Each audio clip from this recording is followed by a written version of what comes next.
Alors, est-ce que M. Legault devrait donner un peu de lousse dans les mesures sanitaires à Montréal? Il a dit non. Sébastien, on en parlait tout à l'heure. Martine, bonsoir. Bonsoir. Restez avec moi. On va faire un petit tour du monde parce qu'aujourd'hui, à Londres, on vissait. Au contraire, on rendait plus sévère, plus difficile le confinement parce que les cas en Europe montent. On écoute ça ensemble puis on revient tout de suite. L'Europe connaît une explosion des cas de COVID. Le bilan grimpe d'1 million de nouveaux cas en seulement quelques jours, selon le directeur de la zone Europe de l'OMS, Hans Kluge. Avec cette recrudescence vient l'augmentation de la mortalité, mais aussi une pression immense sur les systèmes de santé. En France reconfinée, la situation est catastrophique, comme en témoigne ce responsable des hôpitaux de Paris à l'émission Le Quotidien sur les ondes de Télé Monte Carlo. Le pire est devant nous. Le pic de l'épidémie, c'est pour le 15 novembre approximatif, dans 2 semaines. Ça voudrait dire qu'on va installer des tentes devant les hôpitaux et qu'on va être obligé de choisir quels sont les patients qu'on va pouvoir prendre en charge et ceux qu'on va laisser mourir. Déjà, des patients sont transportés par avion-ambulance de Paris vers les régions, des cas lourds de COVID. Ils sont inconscients, ils sont conditionnés comme des patients de réanimation, donc effectivement inconscients, branchés à des appareils qui maintiennent le support, notamment ventilateur. Même constat au Portugal, en Allemagne, en Italie, en Grèce, en Norvège, en Roumanie, entre autres, où les restrictions ont été augmentées. Plusieurs ferment leurs frontières à certains voyageurs provenant de pays considérés plus à risque, comme la Suède, qui maintient sa stratégie sans confinement ni restrictions. En Espagne, la pression est de plus en plus forte pour que le gouvernement impose un confinement national. Le système de santé est sur le point de craquer et la situation est hors de contrôle. Les 56 millions d'habitants du Royaume-Uni sont retournés en confinement pour 1 mois. C'est une nécessité, dit cet homme interrogé à Londres. Et il espère que cette fois-ci, les mesures seront respectées pour éviter une autre vague et un autre reconfinement.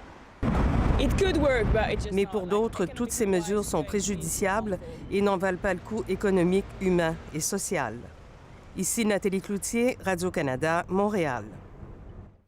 Alors, on est dans le même bateau et c'est bien pire en Europe qu'ici. Je tenais à ce qu'on entende ça pour relativiser malgré tout. Alors, Martine, la santé publique de Montréal avait recommandé qu'on ouvre les musées, par exemple, les gyms. On en a beaucoup parlé il y a 2 semaines des gyms. Et M. Legault a dit non. Oui, c'était pas une très bonne journée pour M. Legault que cette fuite de ce document-là, qui est assez crédible, disons-le, pour 2 raisons, je dirais. D'abord, il y a clairement une divergence dans l'approche de la pandémie entre ce que pense Mylène Drouin et ce que pense le docteur Horacio Arruda. Et le document, il est précis, il est bien fait. Il y a une méthode, il fait une 12aine de pages. Et Mme Drouin nous avait donné des indices il y a quelques semaines de sa vision des choses. Elle avait dit j'aime pas l'idée qu'on fasse toujours le yo-yo, là, c'est-à-dire qu'on a une vague, on confine, on s'apaise un peu, on reconfine à la 2e, il va peut-être y avoir une 3e vague, une 4e. Elle parlait d'offrir de la prévisibilité. Et c'est ça que son document dit. On voudrait arrêter de faire les défis 28 jours par-dessus défis 28 jours. Juste qu'on soit clair, c'est un document de la santé. C'est Thomas Gerbet chez nous qui l'a sorti ce matin sur notre site d'info. C'est un document de la santé publique de Montréal destiné à Dr Arruda qui dit on vous conseille pour chez nous, là, pour Montréal, d'être moins restrictif pour ce qui est des lieux publics, là, comme les musées, les salles de spectacle. On ne recommandait pas de rouvrir les restaurants, il faut être clair là-dessus, mais on disait les terrasses, pour peu qu'il y aura du beau temps encore un peu, là, pour les terrasses. Donc, des aménagements, Sébastien, que la santé publique de Montréal recommandait à la santé publique de Québec. M. Legault a dit en 2 mots, c'est bien beau, mais c'est moi qui décide, quoi.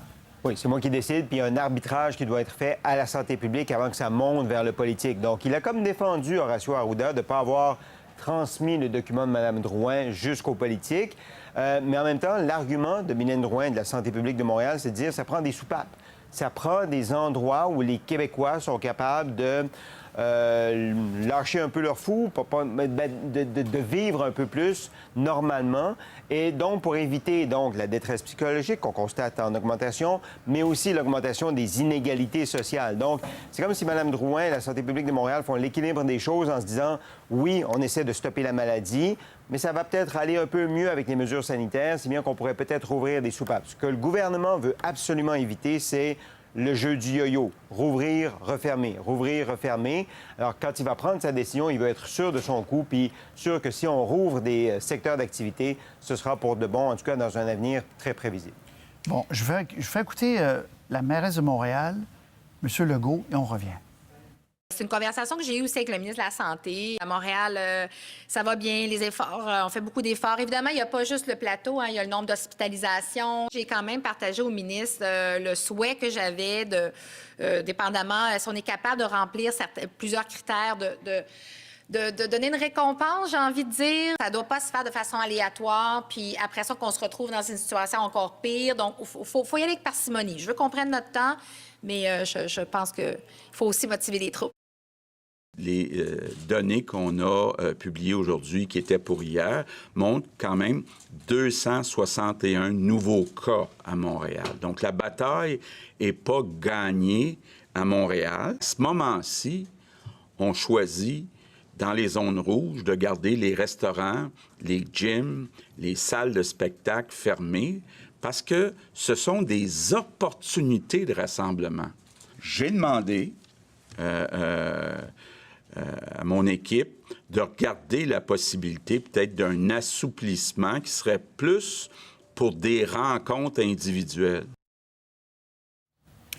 Ce qui peut paraître étonnant, c'est la séquence. C'est que là, c'est quand même les professionnels de la santé publique de Montréal, donc ça marche par région, évidemment, de Montréal, qui recommandent à leur patron Arruda de dire changer un peu les règles, on peut se le permettre. Puis c'est M. Legault qui devient un peu l'expert, Sébastien, qui répond non, mais vous pouvez par contre faire ceci, cela, libérer un peu d'espace pour des rencontres. Alors, la science mène ou pas, finalement? Oui, puis ça pose des problèmes pour M. Legault, parce qu'il l'a dit lui-même, ça ajoute à la confusion. Comment ça se fait que la santé publique de Montréal préconise quelque chose, puis vous, quand vous êtes à Québec, dans vos bureaux, vous préconisez autre chose pour Montréal? Donc, ça ajoute à la confusion. Non seulement ça ajoute à la confusion, ça met de la pression sur le gouvernement pour alléger aussi, à partir du moment où la santé publique de Montréal souhaite alléger, pourquoi le gouvernement n'allège pas? Faut regarder le calendrier, par contre. M. Legault dit, pour l'instant, on préconise pas ça, on recommande pas ça, mais dans le calendrier qui s'était donné pour le deuxième cycle de 4 semaines d'efforts, de nouveaux efforts, il y avait un point de mi-chemin, après 14 jours, de réévaluer. Donc, on comprend qu'il y a une réévaluation qui se fait.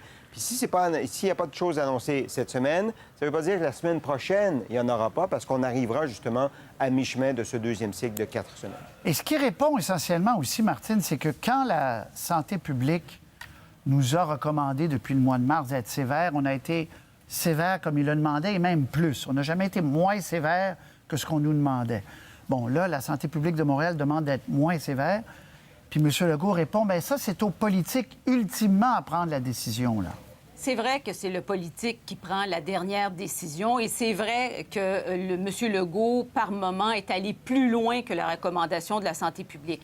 La mauvaise nouvelle de cette sortie, ou en fait de ce rapport de Mme Drouin, c'est que les citoyens, au bout, là, ils doivent écouter et suivre les consignes. Et ça, c'est déjà un très gros défi pour le gouvernement. Alors, quand on a des voix discordantes, qui croire? Il y a certainement des gens à Montréal qui préfèrent l'opinion de Mme Drouin que l'opinion du Dr Arruda. Alors, quand M. Legault dit ça crée de la confusion, ça va être plus difficile pour lui de faire passer son message. Alors là, il va être dans une séquence où il devra réfléchir à sa stratégie pour être capable d'équilibrer les choses. Parce qu'imaginez un propriétaire de musée, imaginez un propriétaire de salle de cinéma, des Montréalais et des Québécois et des Canadiens qui viennent ici, ils vont dire, bien, même Dr Drouin est d'accord avec nous, il faut rouvrir. Puis les propriétaires de gym vont dire, regardez, Mme Drouin l'a dit, il faut rouvrir.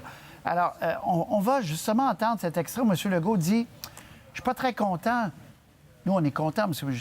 Gerbet, il faut qu'il sorte des histoires, c'est bon, on a le papier, puis il est vrai. Mais Legault dit, moi, je suis pas content, parce que ça crée effectivement de la confusion, parce que c'est des papiers internes pour discussion qui n'auraient pas dû être publiés. On écoute.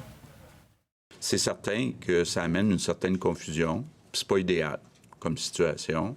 Donc, je pense que c'est important que les discussions ne deviennent pas des possibilités de modifier des mesures parce que, bon, on a des débats à tous les jours sur les possibilités de modifier des mesures. Mais quand on modifie des mesures, on les annonce qu'on modifie les mesures.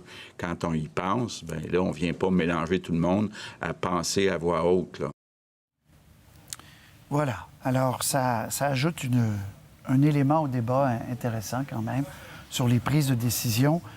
Avant de se quitter, M. Legault a parlé des régions les plus touchées. Et entre autres, l'Anaudière Nord, il dit dans le sud, Mascouche, Repentigny, ça va bien. Dans le Nord, ça va pas bien. Martine, Saguenay aussi. Il dit, c'est des gens qui se croyaient invincibles finalement parce qu'ils n'avaient pas été touchés la première fois. Bien, c'est l'explication qu'on nous donne, c'est qu'on s'habitue avec les consignes. À Montréal, on les tient probablement davantage qu'ailleurs. Et c'est vrai que le Saguenay-Lac-Saint-Jean n'a à peu près pas été touché. Moi, je fais des chroniques radio dans différentes régions. À Sept-Îles, ils n'ont à peu près pas été touchés. Ils vont au restaurant régulièrement. C'est pas tellement un problème. Alors, quand il arrive une éclosion majeure dans leur région, ils n'ont pas les mêmes réflexes que ceux de Montréal ou de Québec qui commencent à vivre, qui vivent de façon beaucoup plus stricte. Oui, Sébastien, on est inquiet, très inquiet.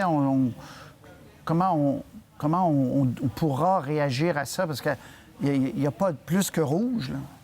Non, il n'y a pas plus que rouge. En Ontario, il y a gris. Hein? Après rouge, il y a gris, c'est le confinement total, mais dans leur code de couleur à M. Ford.